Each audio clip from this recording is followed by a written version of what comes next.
Hi viewers, welcome to our channel. ప్రస్తుతం మనతో పాటు దాము భారతి గారు, సీనియర్ జర్నలిస్ట్ ఉన్నారు. వారితో ఒకసారి మాట్లాడదాం. సార్ నమస్కారం. సార్ నమస్తే. సార్, ఇరాన్లో అణుబాంబు తయారు చేస్తున్నారు అని చెప్పేసి అది భయపడి ఆరోపణలు చేసి ఇజ్రాయెల్ అయితే దాడి చేసింది. ఆ యురేనియం నిల్వలు వీటిపైన మొత్తం సర్వనాశనం చేసినట్టుగా చెప్పింది. అయితే ఇప్పుడు ఇరాన్ ఒక డిసిజన్ తీసుకుంది, అణుబాంబును మనం తయారు చేసే తీరాలి, అణుబాంబు ఉంటేనే ఇజ్రాయెల్ భయపడి దాడులు చేయకుండా ఉంటుందన్న ఒక నిర్ణయానికి వచ్చారన్నట్టు కూడా వార్తలు అయితే వస్తున్నాయి. సో ఆ రకంగా వాళ్ళు సెలబ్రేషన్స్ కూడా స్టార్ట్ చేసేసారు. మరి నిజంగా ఇప్పుడు అణుబాంబు తయారు చేయబోతున్నారా? మరి దీనికి ఇజ్రాయెల్ ఏ విధంగా రియాక్ట్ అయ్యే అవకాశం ఉంది? అసలు ఇరాన్లో ఎంత యురేనియం నిల్వలు ఉన్నాయి? మరి ఎన్ని రోజులు పట్టొచ్చు అంటారు సార్ తయారు చేయడానికి? యాక్చువల్గా ఇప్పటివరకు ఇరాన్లో అణుబాంబు ఉందని ఎవరు కూడా అనట్లేదు. అణుబాంబుకి రెడీ అయ్యే మెటీరియల్ యురేనియం నిల్వలు మాత్రమే ఉన్నాయనేది అందరూ చెప్తున్నారు.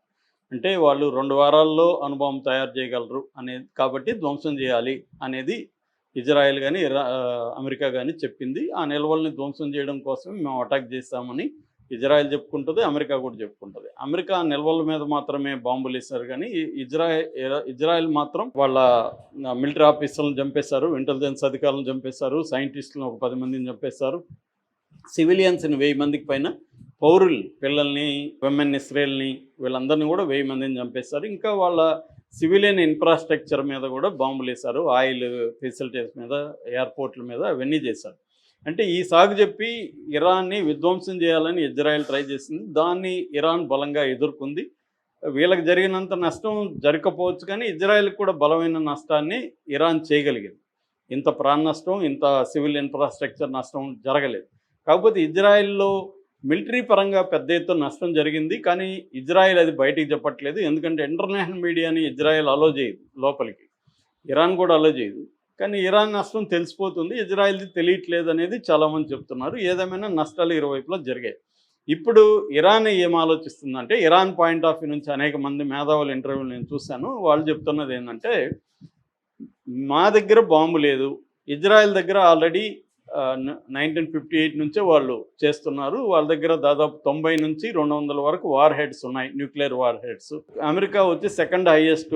ఫస్ట్ రష్యాలో 6000 ఉంటే అమెరికాలో 5400 న్యూక్లియర్ వార్ హెడ్స్ ఉన్నాయి. అంటే 2 న్యూక్లియర్ పవర్స్ న్యూక్లియర్ పవర్ లేని ఇరాన్ మీద దాడి చేసింది. ఆల్రెడీ ఇరాను నాన్ ప్రొలిఫరేషన్ ట్రీటీలో భాగస్వామిగా ఉంది, ఇజ్రాయిల్ లేదు.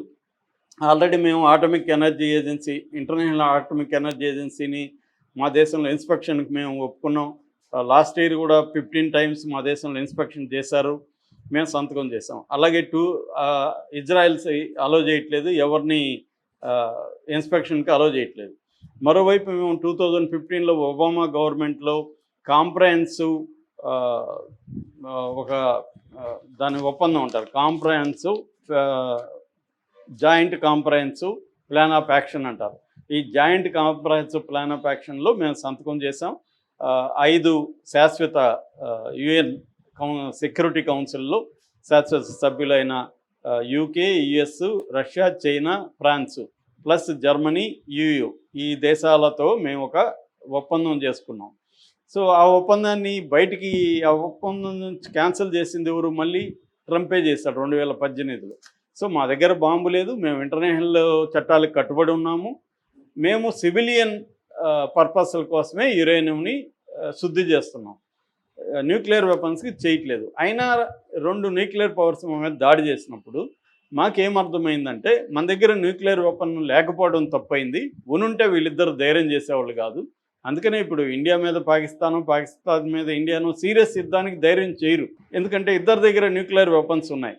2 న్యూక్లియర్ స్టేట్స్ ఎప్పుడు కొట్టుకోరు, ఎందుకంటే భయం ఉంటుంది. న్యూక్లియర్ లేని నా దగ్గర కూడా మంచి పవర్ ఉంది, వెపన్స్ ఉన్నాయంటే నువ్వు నా మీద అటాక్ చేయడానికి భయపడతావు.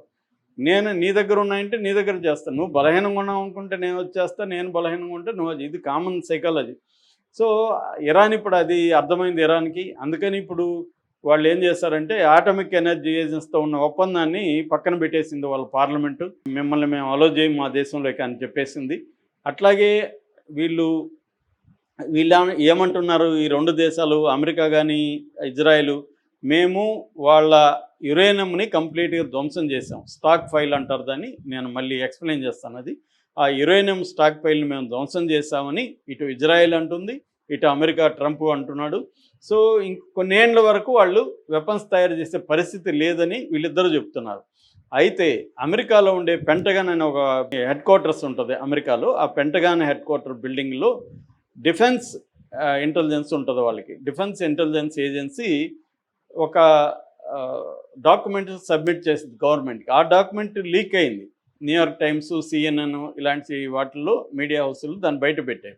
అందులో ఏముందంటే నిల్వల్ని మనం ధ్వంసం చేయలేదు, ఆ 460% పైన యురేనియం సిద్ధి అయిన 400 స్టాక్ ఫైల్ అనేది ఆల్రెడీ తరలించేసారు వాళ్ళు సేఫ్ ప్లేసులకి, అది ఉంది, కొన్ని నెలల్లో వాళ్ళు బాంబులు తయారు చేయగలరు అని చెప్పింది. దాన్ని ట్రంప్ మొన్న నాటో సమావేశం ప్రేగ్లో జరిగితే అక్కడ ఆయన గట్టిగా ఖండించాడు. ఆయన ఏమన్నాడంటే అది అబద్ధము అని మీడియాని కూడా బూతులు తిట్టాడు. మా వాళ్ళు ఇచ్చిన అది సంపూర్ణమైంది కాదు, అది ప్రాథమిక ఇదే, అది అబద్ధం, అసలు ఎలా లీక్ అయిందో కూడా నేను కనిపెడతానని చెప్పాడు. సో అది అబద్ధము, కంప్లీట్గా ఓబ్లిటరేటెడ్ అన్నాడు. కంప్లీట్గా మేము నాశనం చేశాము, వాళ్ళు ఇంకొన్నేళ్ళు పడుతుంది అని ట్రంప్ కూడా చెప్తున్నాడు. కానీ ఇరాన్లో వస్తున్న వార్తలు ఏంటంటే ఇంటర్నేషనల్ మీడియా కానీ ఇంటర్నేషనల్ సమాజం కానీ భయపడుతుండేది.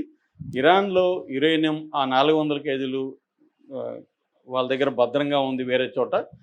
ఈ దాడులకు ముందే వీళ్ళకి ఇన్ఫర్మేషన్ అమెరికానే ఇచ్చింది, మేము దాడులు చేయబోతున్నాం అని. ఏది ఫార్దో అండ్ నతాంజ్ అండ్ ఇస్ఫహాన్ 3 సైట్ల మీద. సో దాంతో ఫార్దోలో ఉంటున్న ఈ 400 కేజీల శుద్ధి చేసిన యురేనియంని మేము బయటికి తీసుకొచ్చేసుకున్నాము. ఇది కొన్ని వారాల్లో ఆటమిక్ బాంబ్గా తయారవుతుంది. మా సైంటిస్టులను 10 మంది జంప్ ఉండొచ్చు, ఇంకా చాలామంది ఉన్నారు మాకు. సో మాకు మెటీరియల్ ఉంది, బ్రెయిన్స్ ఉన్నాయి, మేము తయారు చేస్తాం, తయారు చేయడమే కరెక్టు అనేది ఇప్పుడు ప్రజలు కూడా డిమాండ్ చేస్తున్నారు.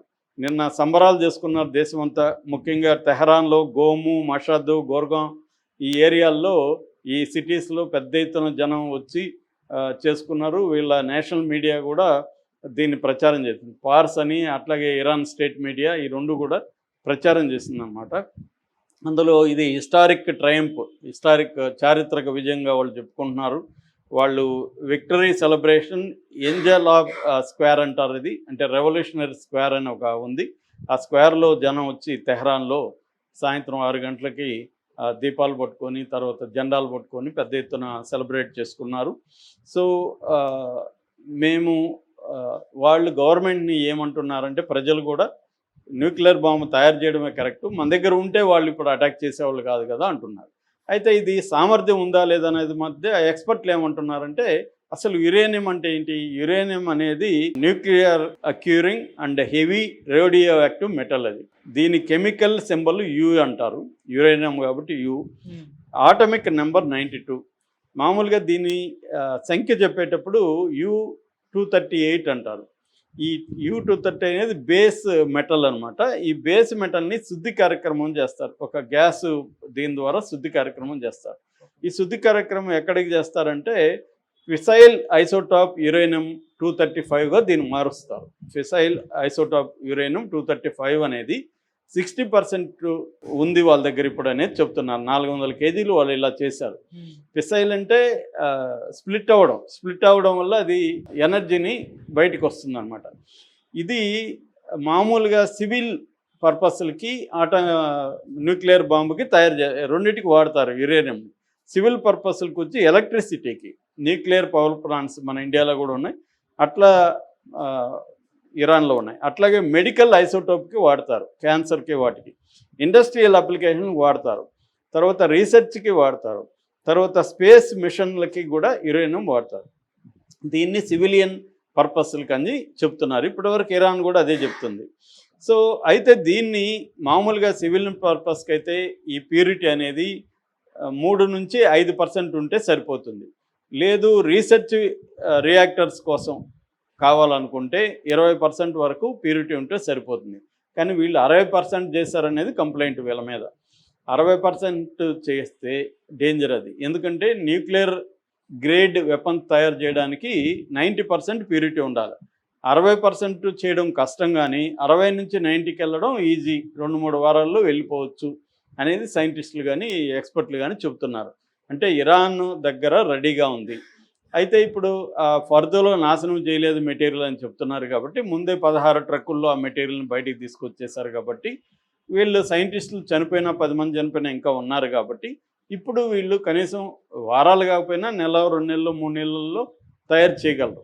అయితే కొంతమంది ఏం చెప్తున్నారంటే ఇలా తయారు చేస్తే సరిపోదు, న్యూక్లియర్ వెపన్ వార్ హెడ్ తయారు చేయొచ్చు కానీ అది ఫంక్షన్లోకి రావాలంటే అంటే వేయడానికి రావాలంటే దానికి కనీసం 2-3 ఏళ్ళు పడుతుంది అని చెప్తున్నారు. అంటే ఫర్ ఎగ్జాంపుల్ కూడా వాళ్ళు ఏం చెప్తున్నారంటే అమెరికాలో ఉండే మ్యాన్హాటన్ ప్రాజెక్ట్కి 4 ఏళ్ళు పట్టింది న్యూక్లియర్ రెడీగా డెలివరబుల్ అంటారు, డెలివరబుల్ అవ్వడానికి. కాబట్టి డెలివరబుల్ న్యూక్లియర్ వార్ హెడ్ తయారు చేయడానికి ఖచ్చితంగా 2 ఏళ్ళు పడుతుంది. కాకపోతే ప్రాసెస్ స్టార్ట్ అయితే మాత్రం డేంజరు. ఎందుకంటే వీళ్ళ దగ్గర 400 కేజీలు ఉన్నాయి కాబట్టి ఒక 9 నుంచి 10 న్యూక్లియర్ చేయొచ్చు. ఒకదానికి 25 కేజీలు సరిపోతుంది. వీళ్ళ దగ్గర 400 ఉన్నాయి కాబట్టి మినిమం 10 అయితే ఈజీగా చేయగలరు అనేది చెప్తున్నారు. సో ఇది న్యూక్లియర్ ఉందా లేదనేది నిజానికి ఎవరికి అవసరం లేదు ఇక్కడ, అమెరికాకి కానీ ఇజ్రాయెల్కి. ఇరాన్ని బలహీనపరిచి మిడిల్ ఈస్ట్లో ఒక స్ట్రాంగ్ ప్లేయర్గా ఉండాలని ఇజ్రాయెల్ అనుకుంటుంది. క్లీనింగ్ చేసి, ఎవరిని క్లీన్సింగ్ అంటారు దాన్ని, క్లీన్సింగ్, పాలస్తీనా వాళ్ళని వాళ్ళ భూభాగం నుంచి కంప్లీట్గా బయటికి తరిమేసి ఉండే వాళ్ళని చంపేసి లేదా ఆకలితో మలమలమాడేట్టుగా చేసి ఆ ప్రాంతాలంతా తాము ఆక్యుపై చేసుకొని ఒక గ్రేటర్ ఇజ్రాయెల్గా ఏర్పడాలి, మిడిల్ ఈస్ట్లో డామినేట్ చేయాలనేది ఇజ్రాయెల్ గోల్. ఇదే అమెరికాకు కూడా కావాలి. కాబట్టి న్యూక్లియర్ వెపన్ ఉందా లేదనేది ఇంపార్టెంట్ కాదు. ముఖ్యంగా ఇజ్రాయెల్కి ఇరాను అమెరికా కొట్టుకోవడం అవసరం, అందుకనే అది రెచ్చగొడుతుంది. 20 ఏళ్లలో సక్సెస్ అయింది. కాబట్టి ఇప్పుడు న్యూక్లియర్ వెపన్ ఇరాన్ అయితే అనుకుంటుంది, ఎందుకంటే